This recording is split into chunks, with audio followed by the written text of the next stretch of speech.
Hi, Ben here from Supercoach Insider, bringing you my team into round 7.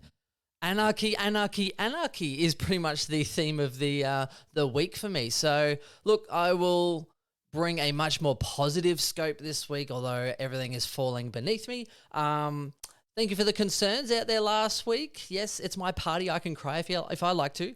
Last week was a moment of reflection where I kind of had a look at how my team was, before round 3 and all the changes, and then looked at where I got to, and I was like, how the hell did I get here? That was the reflection process, because then you get to the point where you're like, I can't do what I want to do, and that's the changing strategy kind of scope of things. So yes, I was a little bit mopey on myself, but it happens, and I still put content out there. So thank you for the support, concerns, and for those who had an issue, get fucked. And yeah, so we bring you a brand new week and a brand new scope. This week just gone, scored pretty miserable as a lot of other people did actually, and I scored 2,085. Not too bad considering as far as how some other people went. Slid in rankings, which I kind of expected to do. I didn't put the VC on Bont, which is probably not the best thing to do in hindsight. I had really good history. I said I just need to follow Chris with whatever Chris is doing, because he's got the luck I had last year as far as he's the VC and C king at the moment. So whatever Chris says to VC and C, pretty much follow that at the moment, because I don't think there's too many people that have done better as far as the captain option so far this year. So I'm actually looking to take his advice, I think, from this week forward. So we'll get into that after as well. Chris and I are actually getting on the stream at Swizz's birthday. He will not be joining us, but he will join with Supercoach Mummer, I think, tomorrow for some Q&As. So keep an eye out on that one as well. So yeah, I did slide in rank. I'm now 5,000 so overall. The rank at the moment and the scoring isn't probably the issue. It's more the trades that I've done, and the fact that I'm probably going to need a little bit of luck going forward as far as injuries, and that I'm not going to be able to overspend in areas. So I have to look for value. So that's where it's kind of getting to. The other part is the consideration is because of the trade factor and the injury stuff that I've had so far is more going, well, I'm probably just going to have to keep some people that I wouldn't really want to have. So that's the other consideration, and that's the other aspect of why you don't start a Ridley type as a breakout, because if you have all of these other things go wrong in your team, you're kind of forced to hold them for a bit, and they lose cash, they don't score that great, and they're not top 10, but you have other issues, which is pretty much where I'm at. And some people might be with me, other people might have traded super early, which is fine, and good on you for that. Yeah, to think him and Dacos were priced similarly, and I started Ridley, not Dacos. But I did get Dacos in round 3, so as you would know. So yeah, that's pretty much my team so far. Now, I have some issues, and the issues are the fact that I brought in Touk last week. Now, the reason was I liked Setterfield, but I couldn't really have and get Setterfield to Touk unless I kind of got rid of... So I couldn't get Touk unless I got rid of Setters. That's pretty much the logistics of how it was last week. And again, the reasoning is that because I started Clark instead of Van Ruin, which, by the way, I thought was going to be an absolute godsend as far as the time I fade somebody. He was 18 halfway through the fourth quarter, and I knew a few people that had him on field. So I know Abs Magic had him on field, or the Skodfather had him on field. He was on 18. Halfway through the fourth quarter, was literally 2 or 3 minutes away from getting subbed. The coach even said they were about to sub him. Then he gets a mark or a free kick, gets a goal, and then all of a sudden he's like, oh, okay, maybe just pause for a moment, then kicks another goal. And he's like, okay, well, you're staying on, kicks a third. So now he went from being subbed out of the game, possibly even then dropped, depending on whether they kept that structure. I don't think Ben Brown, they both played seconds. Ben Brown and McDonald didn't really set the world alight. Impressive enough, but they weren't really pushing him out anyway. So it would have been a coin flip. I don't want to be that narrow-minded to say he would have been dropped, but the 18 and then subbed would have definitely stalled his cash gen, would have made it really hard for him to develop heaps of cash. Next minute goes like 80. So he gets to 80 Supercoach with 10 minutes of game time, of actual game time, not stoppage time. And yeah, now he's playing against all the easy teams and he's making cash, and that's another one that I missed out on. So look, if you did get him, kudos to you. There is a bit of risk reward with those kind of ones where you just hope he gets named for a couple, and those who got him in definitely got rewarded. So speaking of rewards, and I'm going the Keiju Pleasure Cruise today. So it's a new one. I might talk on Chris with this pod about this, but I bought some different beers. Yeah, I'll save the personal stuff to the other podcast. Anyway, cheers. So, yeah, which kind of leads me into this week's thinking, because you have Seamus Mitchell. Now, he scored really well for 2 weeks. If he gets named this week, you kind of have to bring him in, I think. But I am a little concerned as far as, so Day was out. He's not a replacement for Day, so I'm not too concerned about that. There might have been a shift in magnets a little bit, but I think Long goes out for Day. My concern is like Scrimshaw had a foot issue and he didn't play, and then was sub the week just gone. So is that them building him up for match fitness? I've spoken to a couple of Hawk friends of mine where they're not quite sold on his job security. But again, if he gets named, then it's one of those situations where you might just have to play them. So some people would have gone with, what's his name? The Freo guy, is it Johnson? And would have been probably a little bit disappointed with how he scored. Was, again, very, very slow. So that's the other situation you have. So I know some people faded Roberts and faded Johnson and went, hey, I will just upgrade, or we'll save the downgrades for this week coming when there's a few more rookies there. I got stuck with Roberts, and I went Roberts into free up cash, Setterfield up. And the logic was Setterfield already made 100. I was like, yes, Setterfield could go really well, etc. But I was looking at it going, okay, well, the Suns have a really good draw as far as he has a good buy. He has a good draw coming up where I thought, if you're going to get him, like if I want him and I want him for his buy and I'm going to be getting him by his buy anyway, then now's the time to get him because of the soft draw. The deviation is in the advantage on how he scores against these teams. So he was looking for a spike in scoring anyway. Now, he didn't start off well this game, so that's obviously contrary to, how it panned out. But the theory was, I want him for his draw, I want him for his buy, which means that if I'm going to get him, then why not get him now? And that was the logic there. So yes, I could have waited a week, but I was trying to be aggressive. Didn't work out. So Touk, and along with a lot of other people, so he got injured and also dropped like 30K. So yeah, so not only an injury, but also lost me cash. So the situation I have this week is if Seamus plays and Wagner plays, then it's a really easy situation to double down. However, because there are two rookies there, I also need to get rid of Touk. So I, unfortunately, am in a position where I probably have to burn a boost again. So don't want to do it, but again, I'm just going to have to suck it up at some point and go, okay, well, maybe I'll have to double downgrade later and just not have a premium for that week and just upgrade the week after. So I will lose a little bit of cadence in that, but I have to do what I have to do. So the thing I'm also thinking is, well, with Grundy now, with Gawn out, or Gawn back into that side, now there is a slight chance that Gawn might get rested off a 5-day break first game back in. Possible. They are playing North, so Melbourne probably back themselves in to probably get the job done. So if they think that Gawney shouldn't play after a 5-day break, then I would keep Grundy for a week. Hope he gets close to that 130 break even, let Gawn drop in cash, and then probably look to go that way. Now, those who joined me on the Grundy train, instead of going English for that, didn't have English. It's funny because I was like, okay, I'll get Grundy, should have a really good run, spike up in some average, and then I can look to trade later. Maybe English will come down in price and everything will balance out. English just keeps going and going and going, and he's still not quite, but close to $100,000 more than Grundy, which means that I've pretty much then wasted a trade, still have to throw $100,000 at Grundy just to get English anyway, and there's no one really else there. So if I keep Grundy, I'm losing cash. Even if I try and keep Grundy for a couple of weeks until Gawn drops, I'm still losing cash. So my only hope is that Gawn gets rested, or I kind of have to move on him. Or you wait a week and hope he gets close enough to 100 where he might only drop you a smaller amount, like 10, 15,000 or something or other. That's your only hope. So against a weaker side, maybe he kicks some goals, he gets some hit outs and does well that way. So that is the other consideration. So that's the kind of part that I'm tossing up this week. If I go Seamus, Mitchell, and Wagner, I double down and I go Touk Miller to someone. So like a Cornelio based on price. So that's the consideration there. And then just bank the cash. So get the cash ready, and then maybe next week Grundy move over, or depending on how he goes, and just take that hit. So the other thing I'm considering is if I do fade Seamus and I don't bring him in, then I could go Touk. I could go, say, even a Cowan. Like I don't mind keeping Cowan. He's up to 200. He's not really making heaps of cash.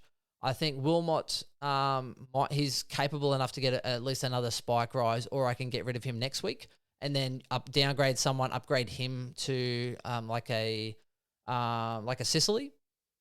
So he would be part of my plans there. Otherwise, I can get rid of him now, but then you've got Cowan on the bench who's not that great at scoring anyway. So yeah, that's the consideration I'm looking at. Cowan was underwhelming, especially when you have Sin Cara kind of in the wings now. Not sure he'll keep his role or his job, but we'll see how that goes. Right, so Paul Roberts on field only because he got the 90 the week before that. Green, my Hawk mates tell me I have to keep Green on the bench because if I put him on field, he's not going to do well.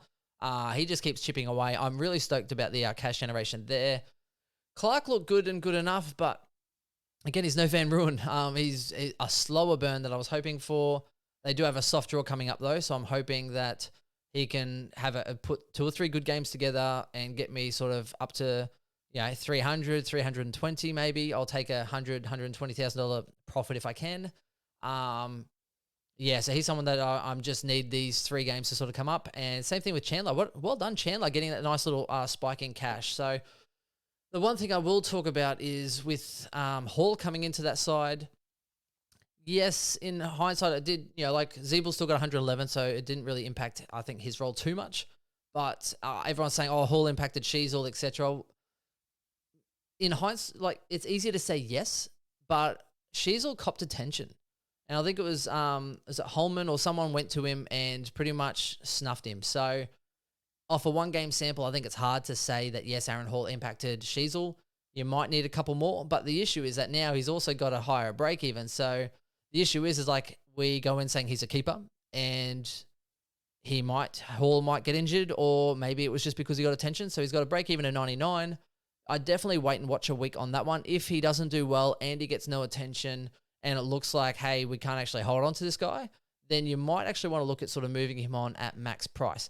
So again, caution to the wind for this one, because last year, I think many of us did the same with Dacos, and then he came out and averaged like 111 or something in the back end of the year or something stupid. Like, it went absolutely huge. So, that's the rationale on it. Sometimes it's good to get off that person early. Other times it's worth holding out. So the way he's scoring, though, I'd definitely be interested in getting, Chandler and these other people off the field first, and Sheasel's definitely capable of throwing out some more hundreds. So I don't jump too early on that one. I think that's definitely worth watching, but I'm quite happy to hold him at this point, especially if you've got people like Wilmot and Chandler, etc., Clark, Baker, etc., on field, then that's your main priority.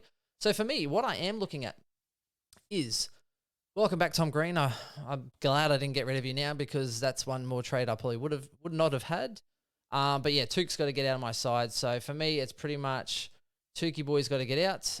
Again, I'm probably going to have to use that extra boost. So that's going to be a small issue for me. I might just have to click on it. I know it's already activated. Okay, so Touk has to go out. Now, depending on team, so I've already told you which way it's going to go. I'm either going to double down and then move Touk on. Now, I don't mind Cornelio. More price point, yes. Break even's fairly low. His role hasn't really changed, even though he had those 2 bad games. One of those bad games, he was a butcher.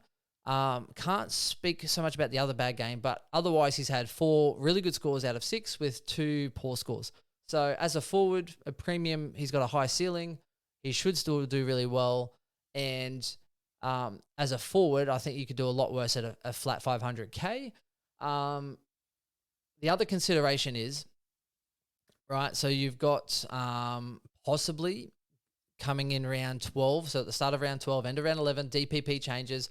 Petrarca was close. He was at 34% and now dropped down to 31. So he's played mostly mid those couple of weeks. But we know if they're playing weaker sides now, maybe they will push him back forward again. So rest him up because you don't want to burn him out. So they spoke about that, Melbourne did earlier. So maybe he plays forward more against the weaker teams as a way of resting his load and managing him. So that'd be interesting, because if they have a softer sort of 3 to 4 rounds, then that means by the time you get to round 11, he might actually be forward eligible. So I'd be watching this one. I don't think they need him in the CBA as much against these weaker opponents. So it could go either way. Watch and see that one. Gawn is also now after 2 games. I think he's also 34%. So very close. Also worth watching to see on his splits, because if they're DPP, then that's worth noting. The other one is Callum Mills, because of he's been playing more defense. He's now creeping up to about 29%. And that's based off the last 2 weeks, basically. So he's been back there helping with all the issues they've had in defense. So if they still have some issues with like the other McCartan brother and Rampy, etc., then he might still get a little bit of a shift in defense. And we need him probably to have that for about another 3 weeks. So pay attention to those ones, because if that happens, then that changes who else you bring in. So Mills is about 550k at the moment, so that's one that I'm kind of watching on. Petrarca and Gawn, they're dropping already, so that's why I don't mind even having Gawn if he drops to low 5s or whatever he gets to. As a ruck option, I don't even mind that, because if he does become forward eligible, then it's interesting. But you'd want to make sure... Look, if you don't have English, you could probably go Gawn now and hope to go Marshall to English later. That's a possibility. Otherwise, I don't like, say, going Marshall to... I'm just trying to think, because if you go in and go, hey, so I bring English in, I trade Marshall to Gawn, but then all of a sudden you need another ruck. I guess you could go Wits if you do push Gawn forward. Yes, that's something to consider coming in now, because you won't really be picking up many people at the last change, round 18 or whatever that last DPP change is. This next one's pretty much critical as to setting up who's going to be top 6 or those premiums that will actually change and get the DPP that we're after. So yeah, Mills short as well, played a lot of defense, so he's one to watch as well. And Gawn, Petrarca, keep an eye on it. So particularly over the next 3 weeks, because I think there's 5 weeks to go until that change happens. So you'll get a good idea coming up at that point. But yeah, so that's where Cornelia, for me, he probably does drop another stinker or 2. So is it really essential that you spend 500,000 on him now? No, I don't think so. You even saw what happened to like Goulden, went 100, drops a bad score. He looks like he's going low 400s. Hasn't set the world alight, but as in he's someone else you could pick up for value. So Cornelia, though, I think still top 6. So for me, I'm probably looking at bringing him in this week, Sicily next week. And then I'm probably looking to see where Parrish and Zeret sit, because of their really soft draw from round 9 or 10 onwards. So they're the ones I'm looking for. Soft draw, they should tear up, and they should do really well. So that's what I'm sort of looking at there. Okay, so let's say we go with Touk out. I'm going to ease the pain and fade, which is probably against my better judgment. But if Seamus Mitchell isn't best 22, which I don't know if I believe that, then I would pretty much go Touk out, Grundy out, and say Cowan. And then I'd pretty much be looking at Wagner in.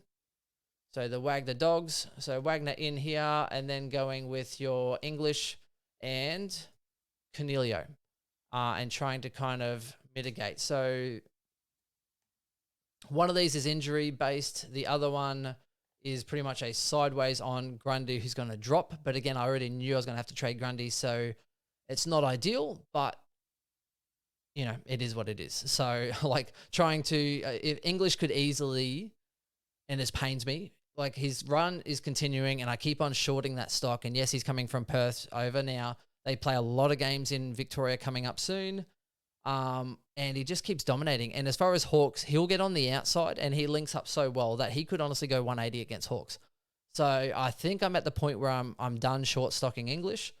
And if I get to the point where we're at now, if I have to get rid of Grundy, it's either I get English, I sit on Grundy for a week and then probably try and get English. Or my problem is if I sit for a week, then I might be tempted by like Teakle. If he goes like a 90, then all of a sudden I'm like, oh, do I maybe just get the cash there and upgrade elsewhere and then literally continue to butcher my side? So sometimes you just have to sort of take the L and go in that sense. The other thing that I don't mind with this part is here, Wagner, why are you in bloody midfield, mate? So Cornelio, and the good thing is I've then got 142,000 in the bank, which is then going to help me go 1 down, 1 up next week, and I'll be able to take Wilmot or McKenna or whoever I'm downgrading next week, and I can take them up and straight to Sicily. So Sicily will be value next week. His break even still like 111, so he's definitely on my hit radar as far as getting him next week to shore up my defense a little bit. And at the moment, I think I'm just going to have to hold Ridley, hold Zeeble, because even if they go 90 odd, compared to someone averaging 100, they're going to cost me 200 points for the whole season. But if I don't have any trades and et cetera, then I'm probably almost just hoping that they have a run of 100 at some point. and help reduce the loss that I'm going to take. It's not ideal, someone going 90 and they're not top 10, but when you look at the grand scheme of things over, say, 20 rounds, 10 points, it is a decent chunk, but 200 points you could easily make up through loopholing your bench and through good captains. So I think I'm just going to have to try and play smarter and play a different angle. And then if I get to a point where I've got, hey, I've had a good run, I've got some trades left, and I can actually start to look at that, then Ridley, I think, will have to be my luxury option. So, yeah, that's where we sort of sit with this. Now, the good thing is that with this part, I can actually kind of loophole a little bit. So that'll mean I'll be sort of trying to loophole through and going Wilmot, I believe, for my first part here. So in defense, I can loophole Wilmot with Constable if he's a good option. The other one is that I can then also loophole, say, Wagner. I've put Baker can go on field. I can also then loophole and go. So I was going to go Filippo into this forward line. So what that'll mean is that I've pretty much, for the first couple of games, and I know Roberts plays fairly early, but if Filippo goes well, I'll just then switch one out. If Wagner goes well, then I might be able to sort of adjust and go from there. So that's pretty much where I'm sitting at the moment. Yeah, so try and get a few of those little loophole options. Now, for me, VCNC, I think, is as simple as going Bontempelli into Oliver this week, unless I'm going to go English if I do bring him in. So, again, don't hold me to English.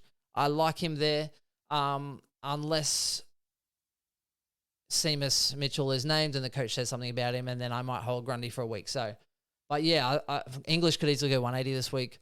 Bont's on a heater, so it's kind of hard to ignore him. But I think it's easier for English to towel up against the Hawks than it is for probably Bont to towel up against the Hawks. So, yeah, I don't know. Let me know what you think. Let me know what you think. Let me know if you got stuck with Roberts. Let me know if you hate your life and the people you keep bringing in and bringing out, trade them in, trade them out. Who got Touk with me? Who's been holding on? Let me know if you go on Seamus. Let me know if you go on Wagner.